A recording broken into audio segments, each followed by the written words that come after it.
You're lying down, the pillow is soft. Outside it's quiet and the light is gentle. You feel it, not quite asleep, not quite awake. And in that calm moment, a cat appears in your mind, not just any cat.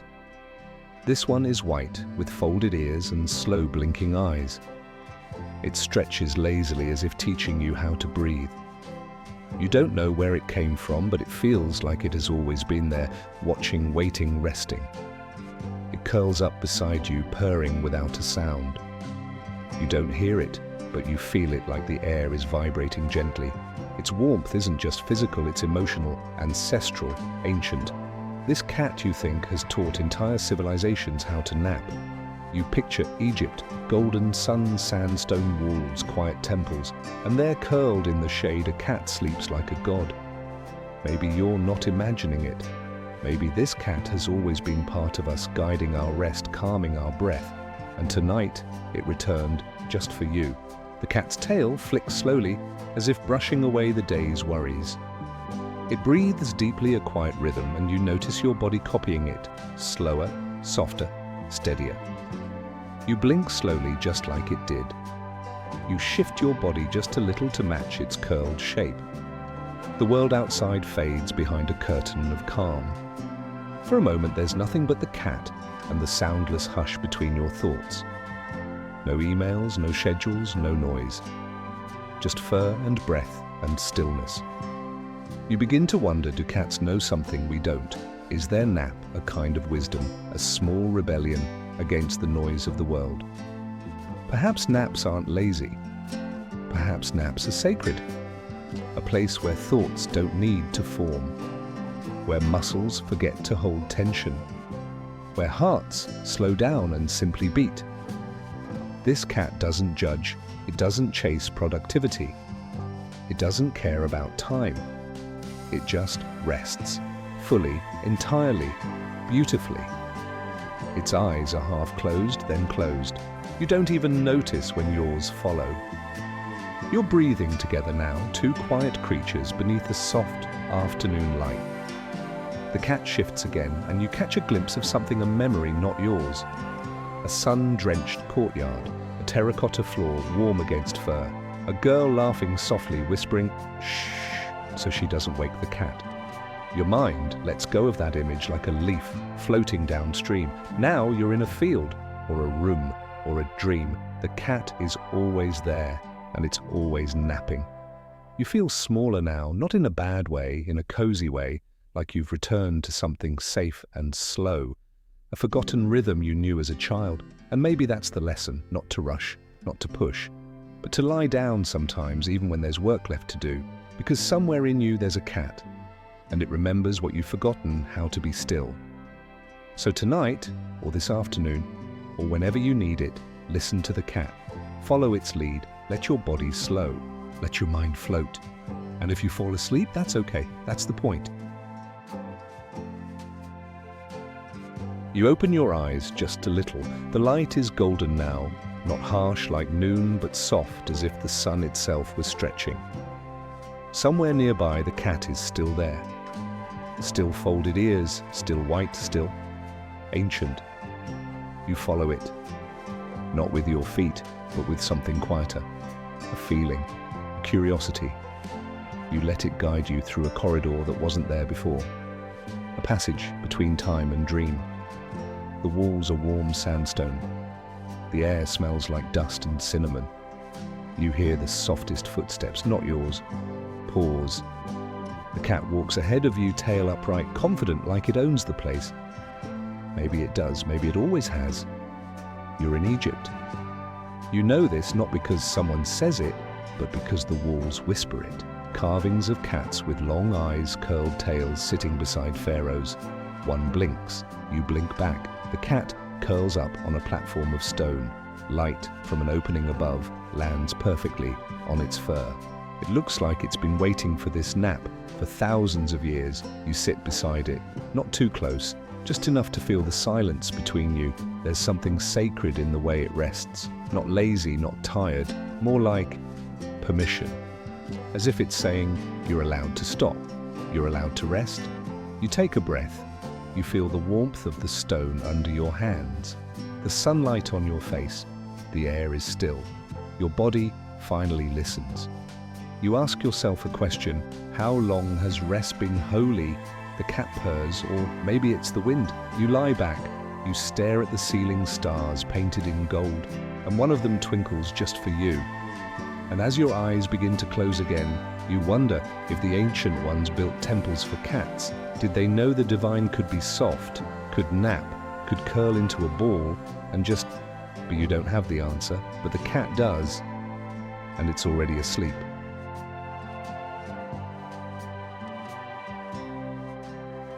You step onto a sunlit balcony. The tiles are warm under your feet. The afternoon light spills over everything like melted butter. And right in the middle, stretched longer than seems possible, is a cat. White again, maybe the same one, maybe not. Its belly rises and falls with the rhythm of perfect sleep, one paw twitching, one ear folding ever so slightly. You don't want to disturb it, but you can't help but watch. This nap isn't hiding. It's a performance, a full stretch, a declaration of surrender to warmth and stillness. You sit nearby. The cat doesn't mind. It knows you understand, that you too crave a space to unspool, to unfold. You look out. Birds drift slowly across the sky. Somewhere a dog barks once and then falls quiet. The world seems to hold its breath. You ask, how can something so still feel so alive? The answer might be in the way the cat's spine curves, in the gentle rise of its side with each breath, in the flick of its tail that brushes the sunbeam like a paint stroke. You try to stretch the way it did. Your back cracks softly, your chest opens a little more, and for a moment you wonder, maybe cats stretch not just because they need to, but because the world needs to see what letting go looks like. You close your eyes. You don't sleep yet, but you no longer need to move.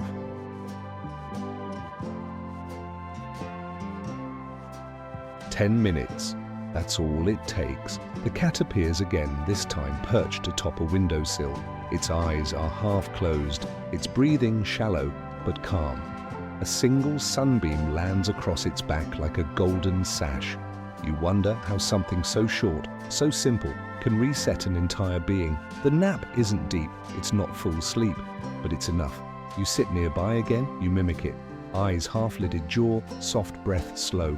You set a timer for 10 minutes just to see what happens. Time shifts.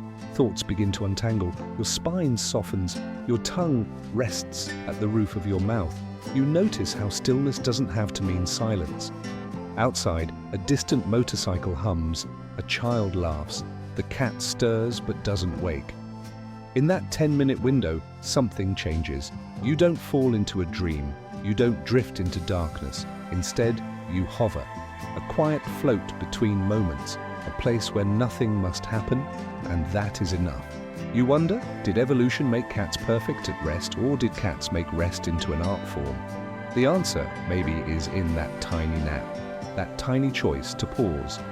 The cat stretches once, yawns without a sound, and shifts its weight. Then it opens one eye, looks at you, as if to say, see, you can do it too. And then just like that, it dozes off again. You smile. 10 minutes. You hadn't planned to stop, but you did. And the world feels softer now.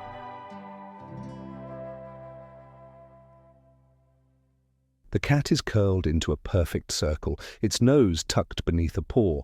From afar it looks asleep completely, deeply, unbothered.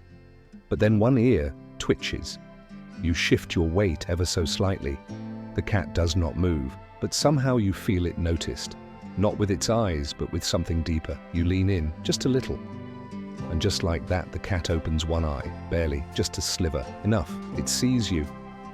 You freeze, not out of fear, but out of respect. As if you've interrupted something sacred. Then with the same smoothness it used to fall asleep, it closes its eye again. No sound, no judgment, just awareness. You wonder, do cats ever truly sleep, or are they always slightly awake guarding something themselves? The quiet you sit back. This isn't about spying, it's about trust. The cat let you watch, let you be there, let you be part of the stillness. And in that shared silence, you feel seen. not in a loud, dramatic way, but in a way that says, I know you're here. And that's okay. You breathe out. The moment passes. The cat shifts, stretches a single paw, then melts back into its circle. It is sleeping, but not unaware. And maybe neither are you.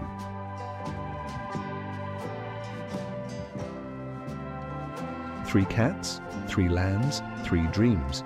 You find yourself walking through fog, not cold, not warm, just soft. In front of you, a wooden gate slides open. You step inside a quiet Japanese room, tatami mats, paper walls, silence thick like snow. There, a Japanese bobtail sleeps by the window, its body curved gently, tail curled in a question mark. The nap feels polite, composed, a haiku of rest. It breathes with discipline like a monk mid-meditation. You blink. Now you're in a desert again, different this time, hotter, ancient. A sleek Egyptian Mao rests under a palm, its body perfectly, symmetrical eyes half open, even while asleep. This rest is sacred. It holds memory, a stillness that carries history. You blink once more. Now you are among rolling green hills.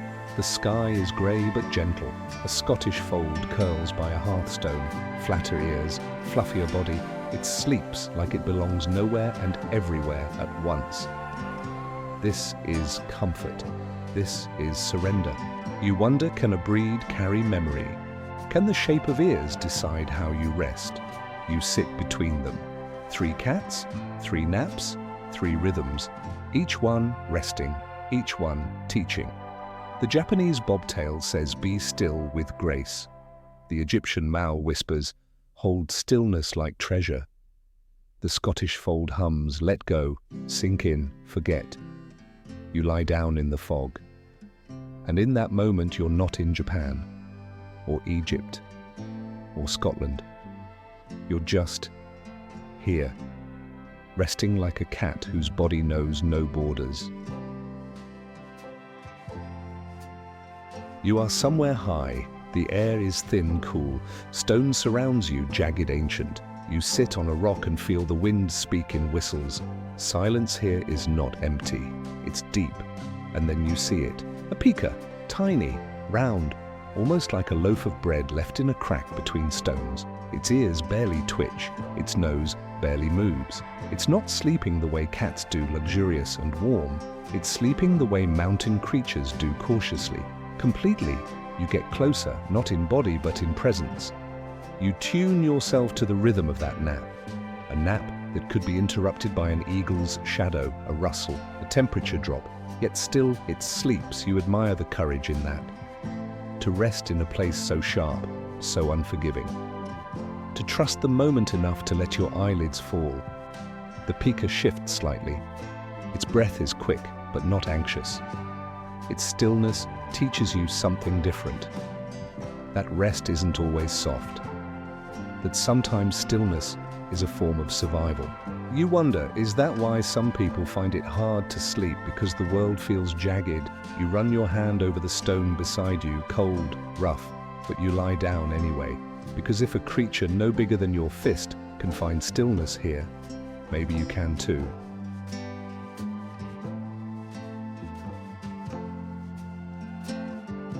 You lie in your room. The fan spins above you, slowly, steadily, rhythmically. Thump, whir, pause, whir. To you it's white noise, harmless, maybe even helpful. But the cat, it's gone. You didn't notice at first. 1 minute it was at the foot of the bed, the next, nothing but the faint warmth where it had been. You sit up, look around, there under the bed, curled, wide-eyed, still, watching. You ask yourself, why would a fan scare something so fearless? You listen closer. The rhythm isn't smooth. There's a faint irregularity, a whisper in the blades, a flicker in the shadows. To the cat, it's not soothing, it's unpredictable. And cats, you realize, crave control over their stillness. A breeze from nowhere, a shadow that stutters. That's not peace. That's a warning. You turn the fan off, and slowly, like fog returning to the valley, the cat comes back. It doesn't leap, it doesn't run. It walks in silence and with intention. It leaps back onto the bed, spins once, lies down. You follow its rhythm. Close your eyes. The room is quiet now.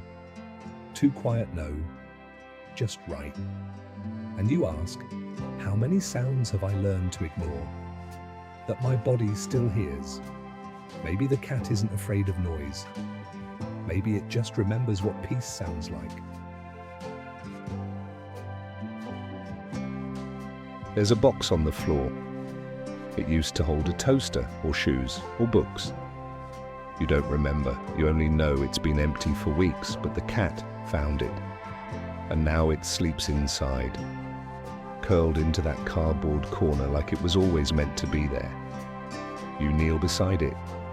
You wonder why the cat would choose something so plain, so small. You touch the edge. It crinkles under your fingers. Thin, fragile, but inside the cat breathes steady. There's safety in boundaries, security in the known.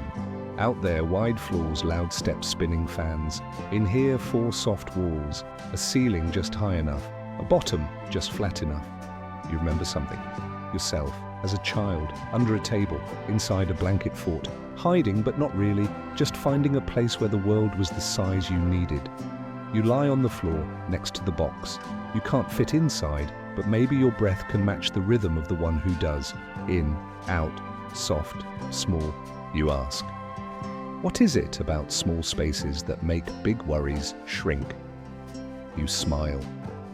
The cat twitches once, then sinks deeper into the cardboard dream. And you close your eyes. Box or no box. Tonight, you are contained and safe. You run your hand down its back. The fur is soft, warmer than you expect. Not hot, not cold, just exactly the right temperature to feel like home. The cat doesn't stir, it leans into your touch. Just a little. You do it again. And in that simple motion, stroke, pause, stroke again, you begin to wonder, where do cats keep their stress? They don't frown, they don't sigh, they don't pace the way you do, but they do twitch. They flick their tails, they vanish when things feel wrong, and then they groom. They lick their own fur over and over, tongue to spine, spine to tail. A ritual, a rhythm. Maybe that's where they put it, not in words, in the fur. Layered, brushed, hidden. You keep petting. The cat arches just slightly into your hand, then returns to stillness. You remember a time when you wore a sweater you didn't want to take off. Not because of fashion, but because it felt like armor, like comfort you could wrap around your worry. Maybe fur is that, natural armor. Not for fighting, for feeling safe. You press your palm gently into the cat's side. It exhales. So do you. In that quiet moment, you think, if I could wear softness the way this cat does, would the world feel gentler? You close your eyes and feel the warmth through your fingers. The cat sleeps, and maybe so do you. Not because everything is perfect, but because the softness is enough. You are somewhere vast. The land rolls out in every direction, wind-blown grasses, jagged stones, skies stretched too wide to name. And in the middle of it all, a cat, not a house cat, not a pet, a palace's cat. Its fur is thick, like smoke made solid, its body low to the ground, its eyes round, wild, unmoved. It doesn't run, it watches. You keep your distance. It allows you that much. Then it turns, steps toward a rock and curls into itself. Right there. No hiding, no safety, just open land and the choice to rest anyway. You wonder, what does it mean to sleep when no one is watching over you, to sleep without walls, without backup, without being held. The palace's cat doesn't ask permission. It trusts something else, the silence, the wind, its own instincts. Maybe that's what solitude is, not absence, but presence with yourself. You sit nearby, you feel small, but not unwelcome. The cat doesn't need you, and yet here you are, sharing space, sharing stillness. It exhales. The fur on its side lifts with breath, then settles. You mirror it. One breath in, one breath out. You ask, can being alone also be a kind of safety? The cat does not answer. It doesn't have to. Because it's sleeping. And somehow you understand. You wake up, sort of. Not all the way. Just enough to notice your position, curled on your side, knees drawn in, hands near your chest, like a comma, like a cat. You smile, not because it's funny, but because it feels right. Somewhere nearby, the cat is in the same pose, a mirror, a quiet agreement. You start to think about sleep not as a function, but as a language. One the body speaks when words are too much. The loaf position, pause, tucked in, head upright, ready even in rest. The side sprawl, belly exposed, trusting, open. The twist back, curved pause overhead. Deep sleep, no plans. You try each one in your mind. You remember nights you slept like that, what they meant. Maybe sleep is a reflection of how safe you feel, of what you're carrying, of who you think is watching. You peek at the cat. It's shifted again, now lying on its back. Full surrender. You wonder what would it take to sleep like that, like nothing can hurt you. Like the world is quiet and you belong in it. You stretch. Not far. Just enough to feel your spine align. Just enough to let your muscles remember they're not alone. You curl again, and this time you don't ask anything. You just sleep. In the shape your heart chose, like the cat does.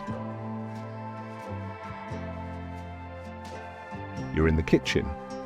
The kettle is heating. The clock ticks. And then you notice the cat is asleep. On the chair. In the square of light from the window. Motionless. Tucked in. As if it has melted into the fabric of the cushion.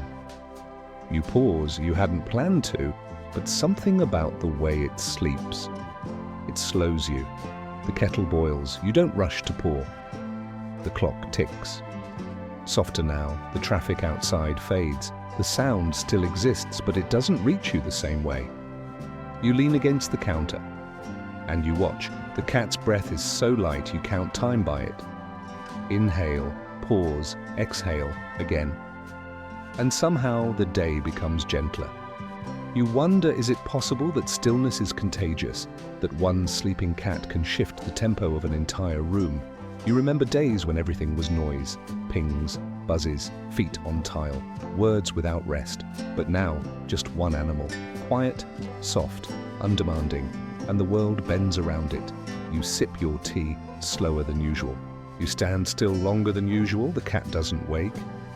And neither do your thoughts, they don't race, they don't ache, they just float. You ask if something as simple as sleep can change the speed of a room. What else could it shift? You don't answer. You just keep watching, and the world keeps breathing with the rhythm of one cat's dream. You remember a day? You don't say it out loud, but you remember. The one where nothing quite broke, but everything cracked. Where your chest felt full, but not with breath. With something heavier, softer, sadder. You sat, or lay, or stood still. You didn't cry, or maybe you did, but you remember the cat. It came. Without announcement, without rescue, it simply sat, close but not touching. You reached for it eventually, and it stayed. You stroked its fur like a rosary. One pass, then another. Your breathing slowed even if your heart didn't. And then it curled beside you, and slept. No permission, no fear, just sleep. As if your sadness wasn't something to fix, just something to be with. You didn't feel better exactly, but you didn't feel alone, and that was enough. You ask, how do cats always know when to be silent? You don't need an answer, because you're lying down again, and the memory is here too. Not loud, not sharp, just here. And the cat is here too. Sleeping, you close your eyes. And maybe that's the lesson. Not everything that hurts needs a word. Some things just need a nap. You lie down, not because the day is done, not because everything is fixed, but because you want to. The bed is soft, or maybe it's not. It doesn't matter. You let go, not dramatically, not in surrender, just in softness. The cat is beside you, or the idea of one. breathing slow, dreaming nothing urgent. You mirror it. You don't have fur, you don't purr. You don't land on your feet every time. But still, you are allowed to pause. You are allowed to be. You close your eyes, you think, maybe rest isn't something you earn. Maybe it's something you return to, like a home, like a familiar shape your body remembers. You breathe in, you breathe out. You don't fix anything. You don't win or lose. You just rest, like the cat. Because sleep isn't failure, it's healing. And sometimes just being soft is the bravest thing you can do.